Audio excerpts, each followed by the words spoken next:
Hello and welcome to another edition of the Rec Fantasy Football Podcast.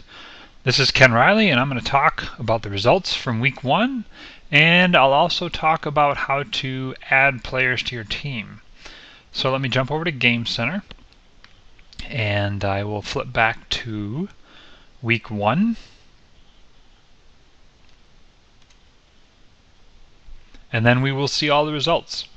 So starting with the first matchup, husband versus wife, and this one wasn't even close. Beth just beat me up, pulverized me. She scored almost 100 points, and there I sit as the lowest scorer in the league right now. The second matchup was definitely a closer matchup. I talked to Tim, and I was telling him that Say Your Prayers looked like the strongest team to me. So don't be too worried, Kim, about scoring 89 points and losing to JR. I think you got a strong team. Next on the list, we got Russ versus Rick. Again, a pretty close game, but Rick does pull off the win in the end, scoring a few more points than Russ. Then we got Merlin and Anita versus Shelly. And another contest here where Shelly ekes out a win in the end. It looks like Merlin and Anita were making a push, making a close score near the end of it. Then the last matchup, the closest match for the week, is Bernie's against Tim's team, Beer Me Up Scotty. And Tim does manage to hold on to a lead. Monday night, Bill and Carol had the tight end Antonio Gates going, and if he manages to score a touchdown or gets a few more yards, they could have eked out a win over Tim. So we had some close matchups for Week 1. Once again, Atomic Ants is on the bottom of the list, which takes me right into my next topic, which is how can you improve your team? So go ahead and take a look at your team.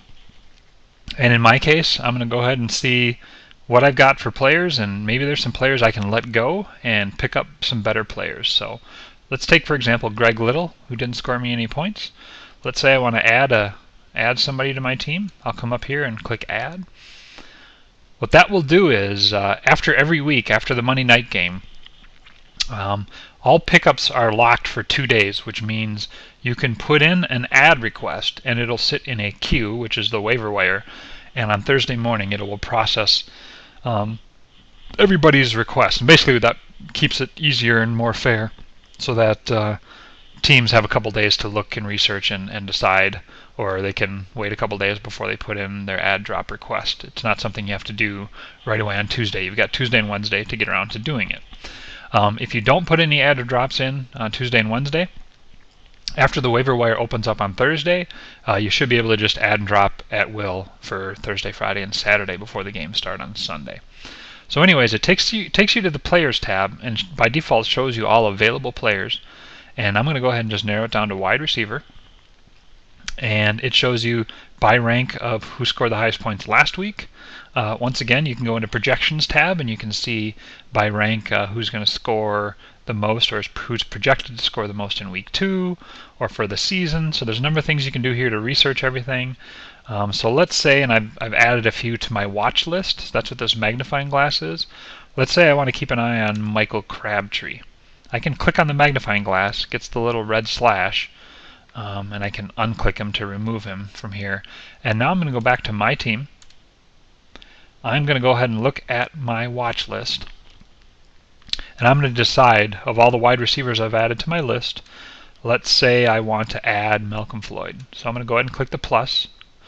And now it's going to ask me, all right, you're adding Malcolm Floyd, who do you want to drop? So I'm going to select Greg Little. I'm going to continue, and it'll summarize my add drop. And I can confirm that add drop. There you go. My submission has gone through successfully. And it shows you what pending waiver wire claims you have here. So I've been playing around with the system a little bit, and there's multiple waiver requests. What it does as far as prioritizing the waivers is the team with the worst record. If there's 2 teams that want to pick up the same player, I think it goes by worst record or lowest scoring. And then after that team has gotten their first waiver request, they automatically fall to the bottom of the queue for the next waiver request. So that's how it works. And again, after Thursday morning when the waiver requests have been processed, then it's just a simple add drop. You can add players and drop somebody off your roster for Thursday, Friday, and Saturday. Most teams are pretty strong. The only major injury that I can think of off the top of my head is Buffalo Bills running back Fred Jackson. I think he hurt his knee and he's supposed to be out for a month. So whoever has Fred Jackson may want to look at what depth they have in running back and maybe see if they want to pick up another running back to support their team. So that's a look at the Week 1 results and how to add players to your team. It was a good Week 1. Hopefully I can bounce back, score a few more points in Week 2. Good luck to all of you in Week 2. Go Vikes!